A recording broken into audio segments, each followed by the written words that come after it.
করে দিলাম। কি করে দিলি? পরোটাই করে দিলাম, লুচি করলাম। পরীক্ষা না এখন। আর নিবি চিকেন? বলবি। ঠিক আছে, টেস্ট বাবা করেছে। ও, তুই খেয়েছিস, পকোড়াতে খেয়েছিস, আবার কড়াতেও খেলি। ক piece? 10 piece, 8 piece pakora, 5 piece রুটিও আছে, আমি রুটি করেছি। চিকেন খাবো না। রুটি আছে, বুঝলি? যদি নিবি। খাবার নিয়েছি না নিস নি, আমি বললাম রাতে খিদে পেয়ে যায় তাই বলছি।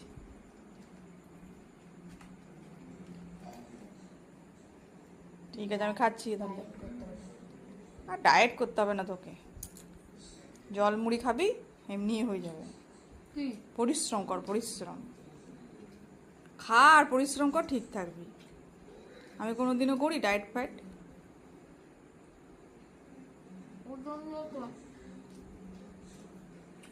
ওটা আমাদের বংশের ইয়ে। না, দিদার নাই। বংশ, আমাদের বংশ, দিদার তো সেটা নয়, মানে আমাদের বাবার বাড়ির কথা বলছি। মায়ের নেই তো কি হয়েছে, বাবাদের সবার আছে, পিসিদের।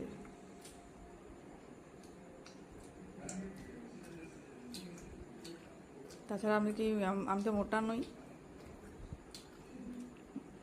তুমি তো মোটা ছিলে, এখন রোগা হয়ে গেছে। কোনোদিনই বিভৎস মোটা ছিলাম। 1 বছর আগে ভালোই মোটা ছিল। মোটা বলবে না আমাকে কেউ। ফটোগুলো দেখো বাবার আর তোমার, তাহলেই বুঝতে পারবে দুজনের চেহারা কি পরিবর্তন। বাবা ছিল। ঠিক আছে, চললাম, যাই খাইগা। ঠিক আছে, কথা বলে নিয়ে যাও। কটা খা। কটা নিয়ে যাও, একটা শসা, আমার শসা খেতে একদম ভালো লাগে না।